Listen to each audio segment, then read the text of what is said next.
बिस्मिल्लाहिर्रहमानिर्रहीम अस्सलाम वालेकुम रहमतुल्लाह। मैं आपका टीचर अदनान ज़ेब आपसे मुखातब हूँ। आज हमारा टॉपिक है किरचॉफ वोल्टेज लॉ। ये chapter number 12 second year federal book से मैंने टॉपिक को सिलेक्ट किया है। टॉपिक को स्टार्ट करने से पहले मैं आपसे ये रिक्वेस्ट करूँगा कि आप काइंडली मेरे चैनल को सब्सक्राइब कर लें, वो लोग जिन्होंने अभी तक हमारे चैनल को सब्सक्राइब नहीं किया, और साथ साथ बेल आइकन को भी प्रेस कर दें ताकि जो भी नया लेक्चर अपलोड होगा, वीडियो अपलोड हो, वो आपको फ़ौरन उसकी नोटिफिकेशन मिल जाए। और साथ साथ वीडियो को ज़रूर लाइक कीजिएगा। उम्मीद करते हैं कि ये वीडियो आपके लिए बहुत ही मुफीद साबित होगी। तो हम टॉपिक स्टार्ट करने जाएंगे।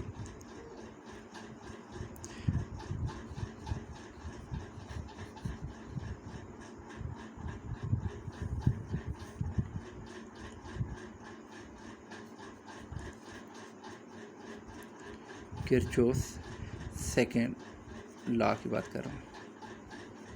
किरचॉफ सेकंड लॉ जो है ये बेसिकली वोल्टेज को डील करता है। तो इसी बना पे हम ये टॉप है लॉ, इस लॉ को हम किरचॉफ वोल्टेज रूल भी बोलते हैं, किरचॉफ वोल्टेज रूल भी बोल देंगे, वोल्टेज रूल या वोल्टेज लॉ भी कहेंगे। किरचॉफ मैंने आपको पहले बताया कि किरचॉफ किसी भी कॉम्प्लिकेटेड सर्किट के लिए हम किरचॉफ लॉ का इस्तेमाल करते हैं। इससे पहले हम ओम्स लॉ या सीरीज़ और पैरेलल वाले फार्मूले हम इस्तेमाल करते हैं। तो किरचॉफ वोल्टेज लॉ ये कहता है कि किसी भी क्लोज लूप के अंदर, इससे पहले हमने जब किरचॉफ करंट रूल की बात की थी तो हमने कहा था कि वो किसी पॉइंट या नोड के ऊपर या जंक्शन के ऊपर लगता है, वो सिर्फ एक जो है वो पॉइंट के ऊपर लगता है। लेकिन यहाँ पे जो किरचॉफ वोल्टेज रूल है ये किसी लूप के ऊपर, क्लोज सर्किट के ऊपर लगता है। इसी वजह पे हम अक्सर औकात इस किरचॉफ वोल्टेज लॉ का जो एक नाम है किरचॉफ लूप रूल या किरचॉफ लूप लॉ भी बोलते हैं इसको, क्योंकि एक पूरे लूप के ऊपर या सर्किट पूरे के ऊपर लग रहा होता है, जबकि वो सिर्फ और सिर्फ एक जंक्शन या एक नोड या एक पॉइंट के ऊपर लगता है। कौन सा? करंट रोल की बात कर रहा हूँ मैं। अभी किरचॉफ वोल्टेज लॉ की बात करते हैं। तो किरचॉफ वोल्टेज लॉ ये कहता है कि किसी भी क्लोज सर्किट के अंदर या किसी भी क्लोज लूप के अंदर, फॉर एग्जांपल मैं एक सर्किट आपके सामने बनाता हूँ। ये मैंने सर्किट बिल्कुल वही वाला लिया है जो हमारी बुक में मौजूद था, ताकि जो उसको टॉपिक है उसको हमारे लिए समझाना ज़्यादा आपके लिए कारआमद हो जाए।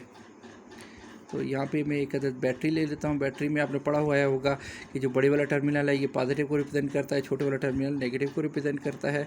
और यहाँ पे हमने जो है एक और रजिस्टर ले लिया और यहाँ पे हमने इसको इसके साथ कनेक्ट कर दिया। अब आप ज़रा देखें, ये हमारे पास लेट से बैटरी नंबर 1 है तो E1 कर लेता हूँ, ये बैटरी नंबर E2 है, और ये हमारे पास रजिस्टर नंबर 1 ले लेता हूँ, ये रजिस्टर नंबर 2 ले लेता हूँ। लेट से E1 जो है वो ग्रेटर है E2 से, ठीक है। तो ऑटोमेटिकली करंट हमेशा मैंने पढ़ा वो पॉजिटिव से नेगेटिव टर्मिनल की तरफ फ्लो करेगा, तो यूँ करंट फ्लो करेगा। लेट से जो करंट फ्लो कर रहा है दैट विल बी आई, ठीक है। अब ये जो करंट है तो ये पूरा एक सर्किट है। तो किरचॉफ सेकंड लॉ या किरचॉफ वोल्टेज लॉ ये कहता है कि किसी भी क्लोज सर्किट के अंदर जो टोटल ईएमएफ सोर्सेज हैं उनका वैल्यू और जो भी रजिस्टर के अक्रॉस जो वोल्टेज ड्रॉप होगा उसकी वैल्यू का जो सम है, अलजेब्रिक सम होगा, वो इक्वल टू ज़ीरो होगा। यानी जो वोल्टेज सप्लाई हो रहा है थ्रू ईएमएफ और जो वोल्टेज ड्रॉप हो रहा है अक्रॉस द रेजिस्टेंस, इन सब का जो सम है वो इक्वल टू ज़ीरो होगा। यानी अगर हम मैथमेटिकल फॉर्म में बात करूँ तो total voltage across a close loop, total voltage drop and the EMF, sum of the EMF is equal to zero in a close loop.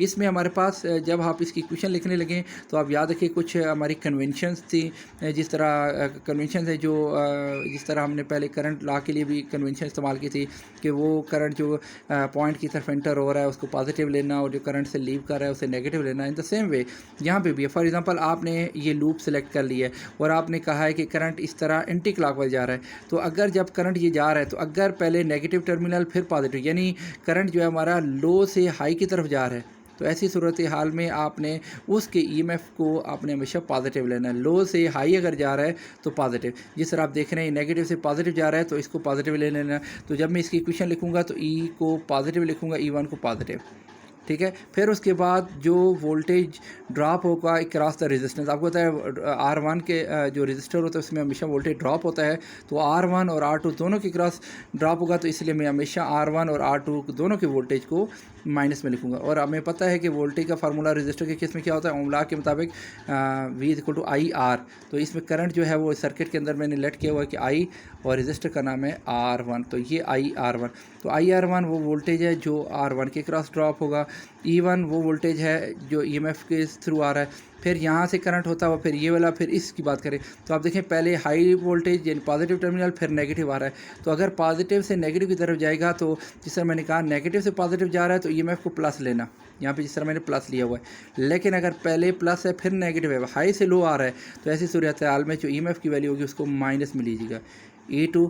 और फिर आखिर में रजिस्टर आ गया, तो रजिस्टर में मैंने पहले ही बताया कि वोल्टेज हमेशा ड्रॉप होता है, तो -IR2 = 0। दोबारा सुनिएगा, जब हम वोल्टेज की इक्वेशन लिखने लगेंगे तो अगर लो से हाई की तरफ करंट जा रहा है तो ये पॉजिटिव EMF होगा, और अगर हाई से लो जा रहा है यानी पॉजिटिव से नेगेटिव तो इसके EMF को माइनस में लिखिएगा।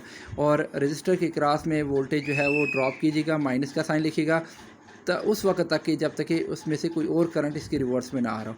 तो ये I1 आप देख रहे हैं, E1 और E2 हमारे पास EMF, तो EMF है, और ये IR1 IR2 ये हमारे पास है voltage drop across the register.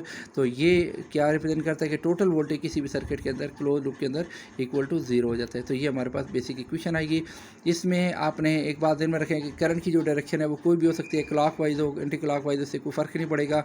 जब आप क्वेश्चन को सॉल्व करेंगे तो इंशाल्लाह ताला हाँ उसमें और भी हम स्टडी करेंगे, लेकिन फ़िलहाल किरचॉफ वोल्टेज लॉ के मुताबिक या किरचॉफ वोल्टेज जो सेकंड लॉ है वो सिर्फ इतना सही है। तो इंशाल्लाह ताला मज़ीद वीडियोज़ के साथ, मज़ीद तो लेक्चर के साथ नेक्स्ट टाइम फिर हाज़िर हूँगा। तब तक के लिए इजाज़त, अल्लाह हाफ़िज़, अस्सलामु अलैकुम रहमतुल्लाह।